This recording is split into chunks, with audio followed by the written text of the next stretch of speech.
ever been hung up on an ex or stuck in the past relationship and unable to move on? Well, you're in the right place. Hi, I'm Whitney Cobrin, a dating and relationship expert and love coach. And today I'm going to tell you how you can let go of the past and finally move on.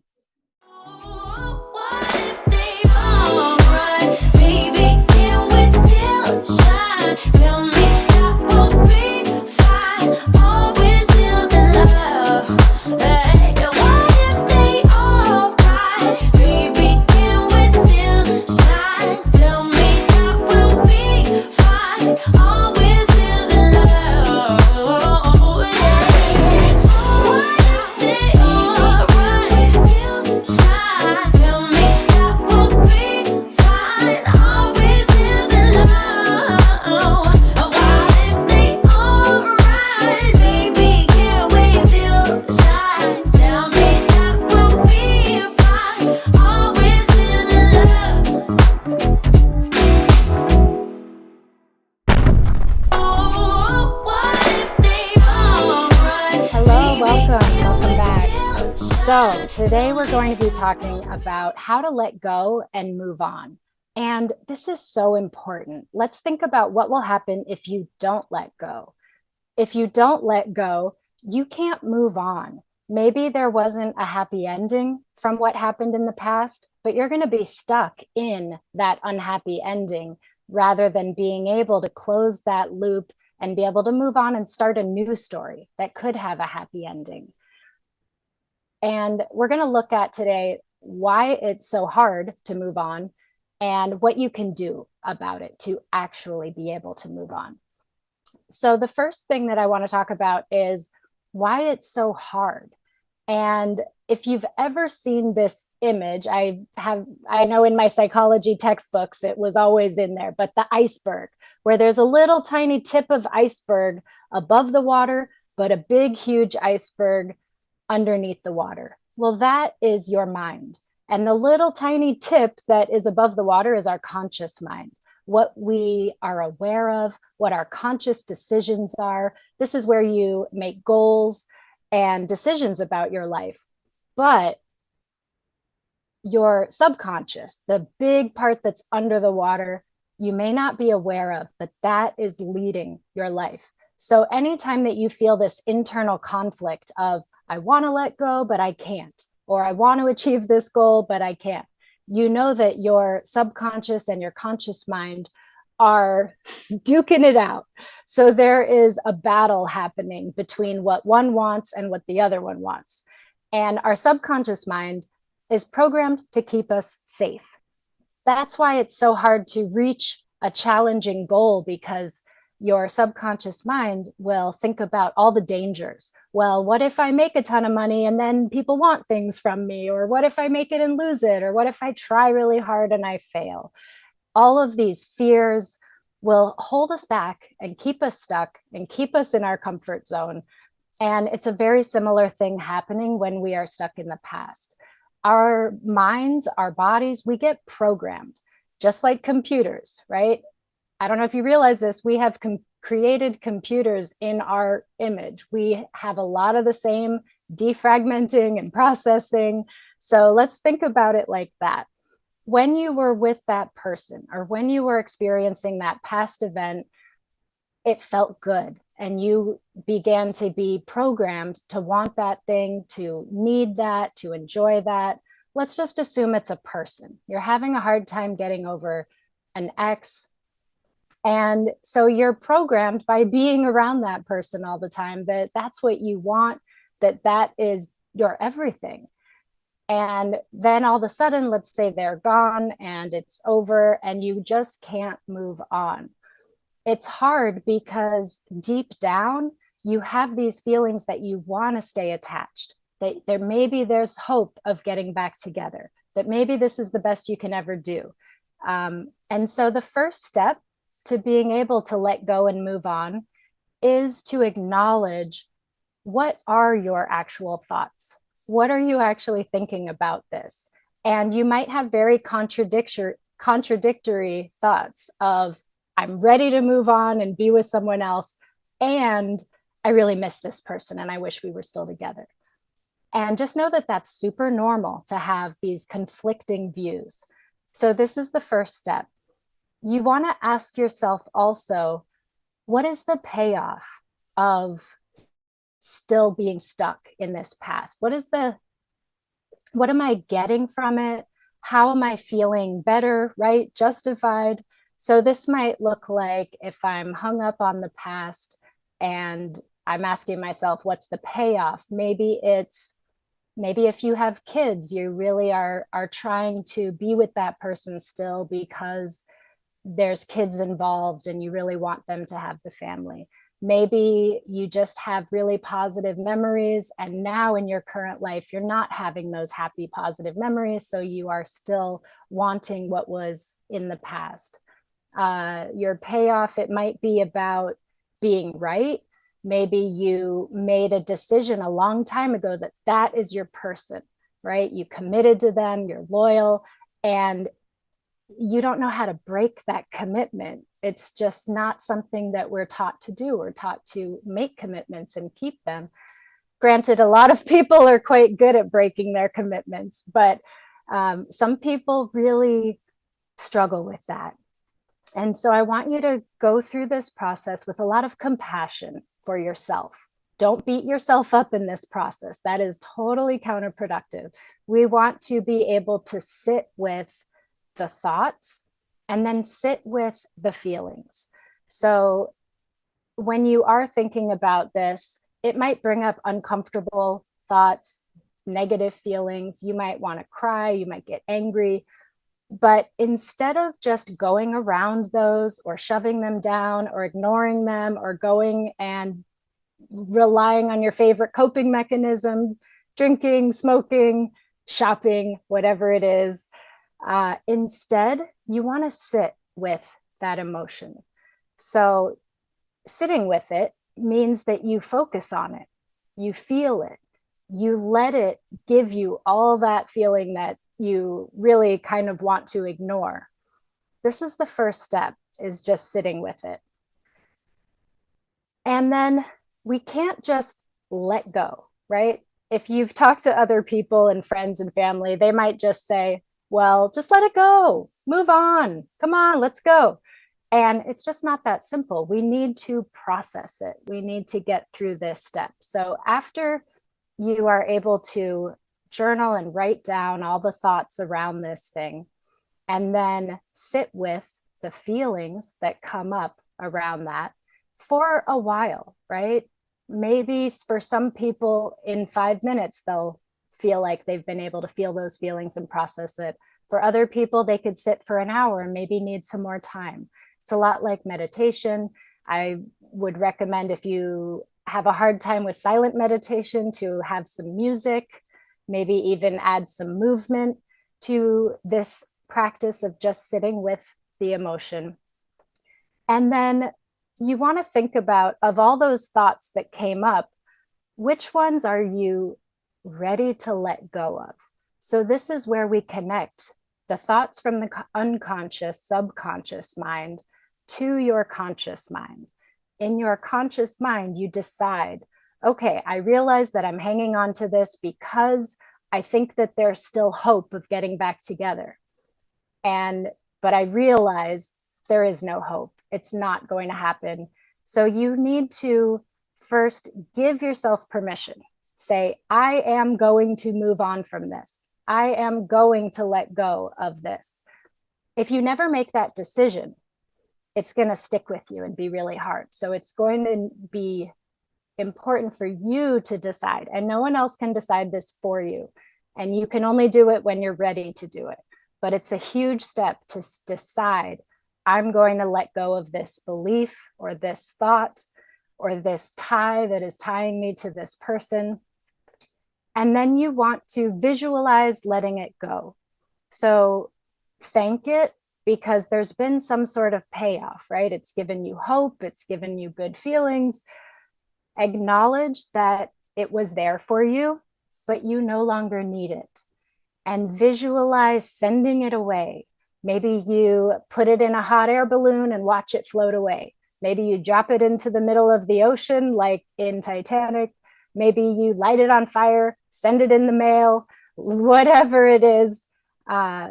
Really visualize as clearly as you can saying goodbye to that belief. Another thing that you can do to make this more physical is to find an actual object that represents that person. Or maybe you just write on paper and let that paper represent this tie that's keeping you stuck and in the past, and then destroy it, rip it up. If you could safely, in a safe place, light it on fire, let it go. There's a symbolic gesture to this, but it really does help us align what we're conscious of and what we're not conscious of. So we want to acknowledge what the feelings and thoughts are that are keeping us tied to it. Sit with that for a while, feel it, let it fully incubate and fully give you the message that it needs to give you, rather than pushing it down. Even if you have felt this a lot over years or months, it's important that you consciously decide to sit with that and then make a decision that you're ready to let it go, that you're ready to move on, state it out loud, and then visualize sending away this old tie. And then bring your attention to your heart and imagine your heart just coming back together and sealing up and healing. Imagine giving this healing energy to your heart. And when it comes to our energy, where your attention goes, your energy flows. So just imagining and putting your attention on your heart will allow your energy to go to your heart space, and just giving yourself some soothing touch, holding yourself, giving yourself a hug can be very nurturing when you're going through this kind of difficult letting go process. But you want to absorb all of the healing energy that you can, because it depends how you look at this. If you look at it like, oh my gosh, I'm letting something go, I'm so scared, I don't know what's going to happen, I need that, you'll be in this panicky state. And we don't want that. That's not going to be conducive to this healing process. So instead, bring all your attention to healing yourself and feeling good about this, being proud of yourself. You don't want to stay stuck in the past forever. Part of you does, but you know that there are better things out there for you. And in order to move on and create that happy ever after, it's important that we are able to let go, move on. And I'll say something also about forgiveness. Forgiveness is not for the other person, right? If somebody has wronged you, hurt you, left you, broke your heart, whatever they've done, it sticks with us, right? That heartbreak, that anger. But when we can, if we hang on to it, it's like you're taking poison, expecting them to die. You having this stress and this anxiety and this worry about it, even again, if it's not very often in your conscious mind, but it's still in the subconscious mind, you might be dealing with a lot of stress around this and not even realize it. So you want to also be able to forgive in the process of letting go. And forgiveness, again, it's not for the other person. It doesn't matter what they did, how horrific their acts were. If you keep holding on to your anger and resentment, that's only going to be poisoning you. So again, when you're ready, this is part of the process of letting go, is to forgive, to say, I forgive. It's done. It's over. I'm letting it go. And then the next step is to solidify the new going forward and being able to move on. To solidify that, I want you to think of a thought that reinforces what you really want going forward, something that gives you hope. So some of the thoughts that you wrote down in the beginning might have been, I'd really love to be with my ex. They were the best. I'm never going to do any better. So we're letting all of those go, we're sending them away, and you want to replace it with something like, I'm excited for my future, or I know that moving on is the best thing, or I'm ready for my next step. Whatever it is, it should be something that is inspiring to you and reinforces your goals and where you want to go and what you want to do. So I know that this can be a really hard process because we want to hang on to the past. But if you want a new future, if you want to let go, and at some point, it's pretty much always going to be important to let go of something that is keeping you stuck and holding you back. So follow these steps and you'll be able to let go and move on and eventually create your own new happily ever after. All right, I'm not sure if there's something that I should do to end. Okay, 3, 2, 1, and go.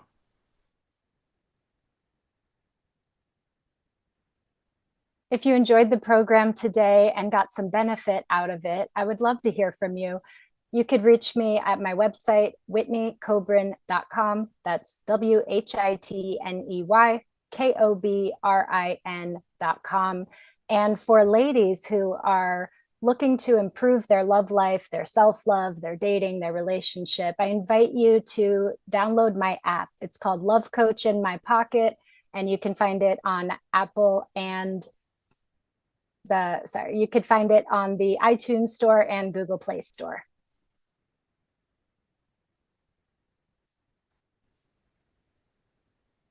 All right, 3, 2, 1, and go. If you enjoyed this program and if you got something beneficial from it, I encourage you to follow the program and also reach out to me through my website, whitneykobrin.com. That's WHITNEYKOBRIN. And if you are a lady who is looking for love or looking to improve your self-love or turn your love life around in some way, please download my app. It's Love Coach in My Pocket, and there are courses and community and lots of resources for you there.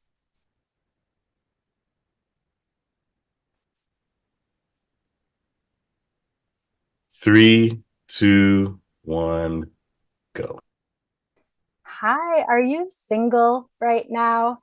And do you feel like people around you act like that's a disability? Are you sick of people giving you a hard time about being single when it's actually a choice and you're far better off being single than being in any kind of relationship that is unhealthy or draining of you?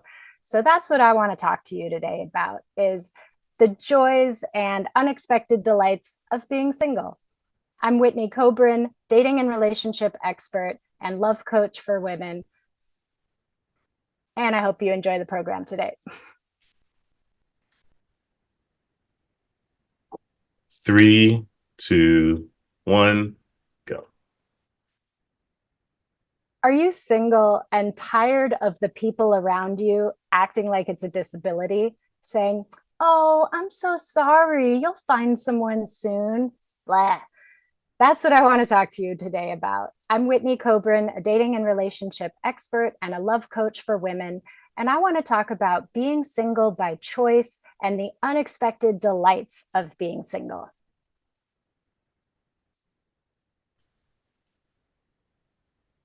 Three, 2, 1, and go. Hello, I'm Whitney Kobrin.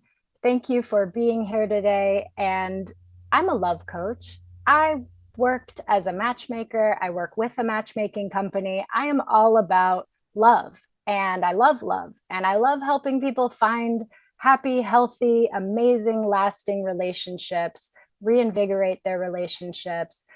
But I want to talk about the opposite of that today and talk about being single, because I've talked to a lot of single people over these years doing what I do. And not one of them enjoys other people feeling pity on them or acting like something is wrong with them, or, oh, honey, you're just being too picky. Just settle for someone. Or, telling you that maybe you're trying too hard and you just need to relax and let it happen. I will tell you that your perfect partner is never going to just show up in your living room when you're Netflix and chilling by yourself. No, it doesn't just happen for everyone. It does take some effort. It does take some work, and I bet you've tried the dating apps and websites. You've gone on blind dates. You've worked on yourself and read all the self-help books. Maybe you've gone to therapy or counseling. And if you're still single, I just want to say there's nothing wrong with you, like, at all. Being single is not a bad thing. So I want to talk about some of the unexpected delights and good things. Number one is, if you have ever been in a relationship that is toxic or unhealthy or not fun, then you know that it's far better to be single than to be in a relationship like that. And so I know there's a lot of people out there that would just rather be with somebody than be alone. And they're putting up with a lot and they're suffering and they're holding things in. And so when you're single, you don't have to deal with that. You don't have to deal with that toxic energy. You are free to make your own decisions. And if you are single and just taking a break, right? Because there's different ways of being single. One is maybe you're single, but you are actually seeing people and dating people. You're just not in a relationship yet. And that could be really fun. I love that phase. And I know it gets a bad rep because dating is complicated these days. And there are catfishers and ghosters and the guy on the oil rig that says that he needs money for his son and these scammers. And yeah, I've seen it all. I know that it's not fun and people can really burn out on that. So if you are somebody that's been single and you've tried dating and you put it all out there and it just got overwhelming and tiresome and felt like you were spinning your wheels, swiping and texting, and nothing's really leading anywhere, you are not alone. I feel you, I see you, and this is happening a lot nowadays. And so when that happens, it's not a good approach to just power through it and just keep grinding, right? I think we're all kind of waking up to this concept that hustle culture and pushing ourselves no matter what can really harm our well-being and even our physical health. So we need to be in balance. So that means maybe you let up off of the dating apps and take a break and use that time for yourself, whether that means starting a new workout routine or starting a social activity, right? There are so many options. And just because somebody's single, it doesn't mean that they're lonely. And it certainly doesn't mean that they have to be lonely. You have friends and family, most likely.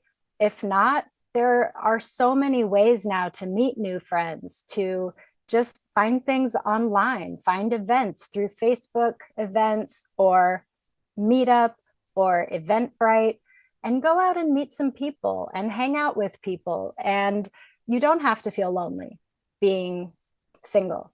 And if you are single and looking, I encourage you to not only go to singles events and like looking for that person.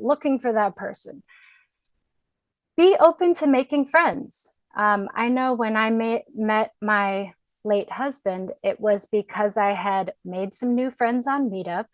And then I started hanging out with them. And then they invited me to their friend's party. And then I met more people there. And it just kind of happened as this chain of events.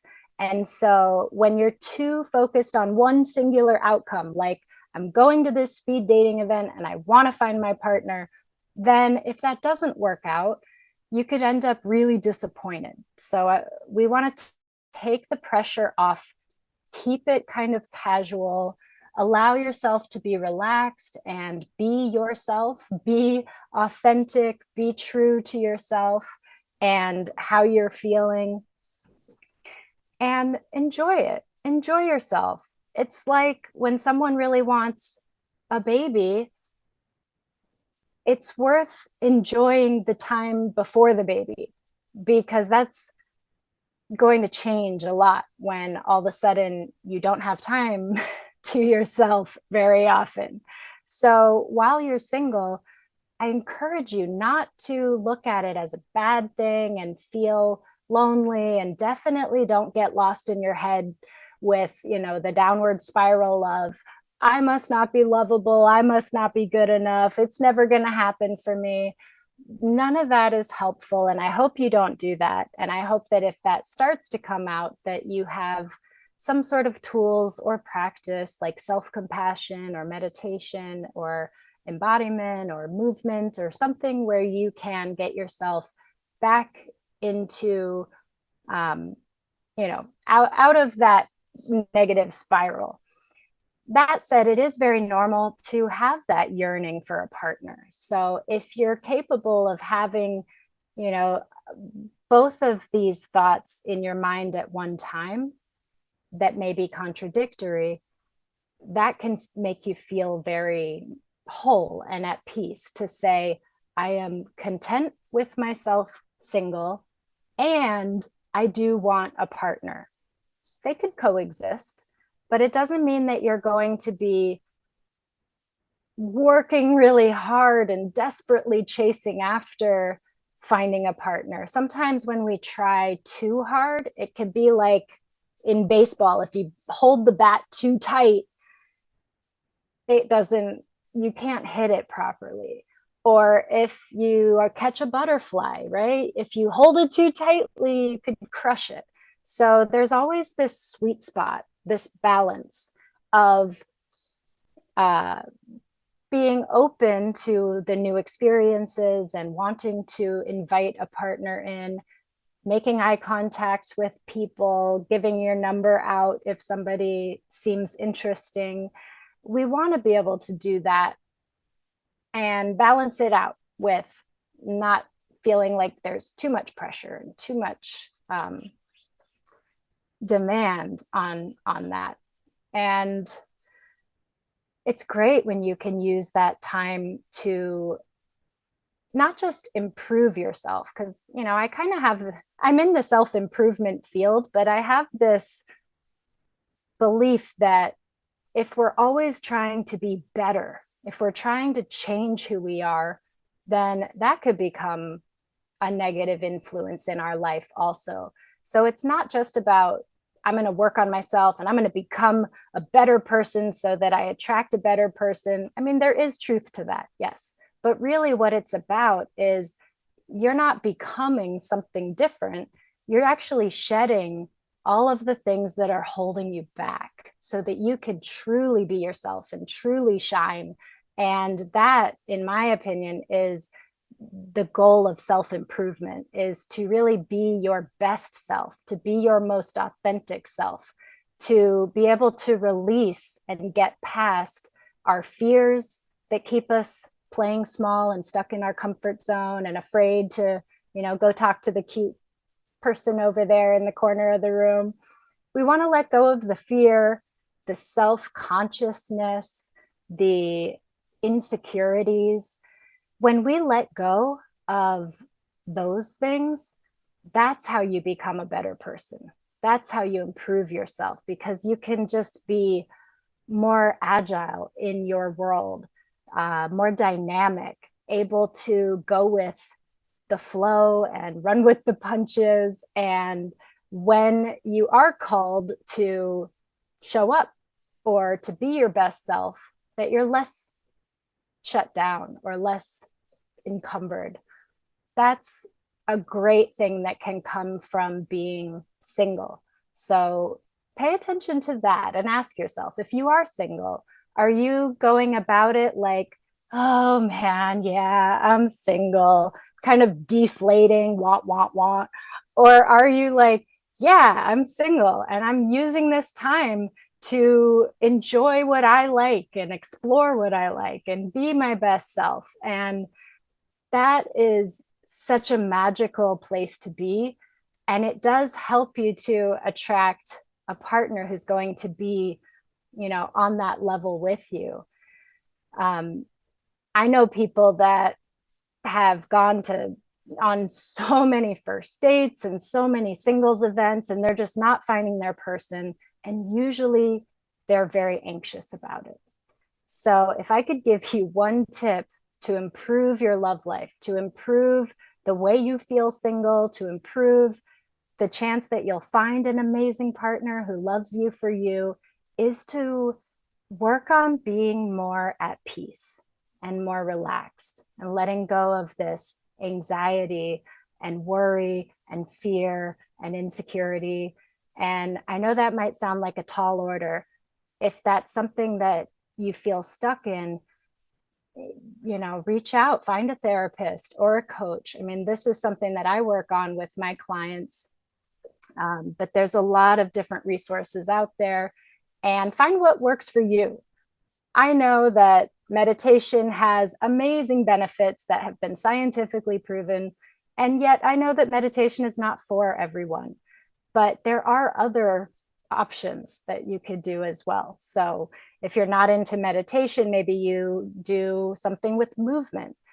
I actually saw a YouTuber that tried standing on one foot for 5 minutes for a whole month. And she thought it was going to be ridiculous, but she actually was someone that couldn't just sit down and meditate and get much benefit from it. Overactive mind, was always getting in the way, just this antsiness in the body. But when she just tried standing on one foot for 5 minutes, it had all the benefits of what a meditation is. So keep trying new things, keep seeking answers. You really don't want to go into your love life, wherever you're at in that, with anxiety and worry and stress and fear. We want to be able to work through that. And communication really helps with that too. Maybe there is something that's weighing on you or something that is unknown, and that's why you're feeling anxious. So it helps to talk about it. It helps to be able to communicate with those around you, those that care about you, about what you need and how you feel. So this is a great tip that I give to people, even when they're dating and in relationships, that when we're dealing with conflict, conflict is actually an opportunity for intimacy. When we open up, when we're vulnerable, when we share with somebody how we're feeling and what we need, it actually creates more closeness. So there are tips and ways to do this, right? We don't have time to get into everything today. But really what I want to focus on is, if you are single, there's nothing wrong with you. And you hopefully know that already. And I encourage you to live it up and enjoy it. Do what's healthy for you. Do what's right for you. Go to therapy. Go to a counselor. There's group programs. There's all kinds of different options. There's information everywhere.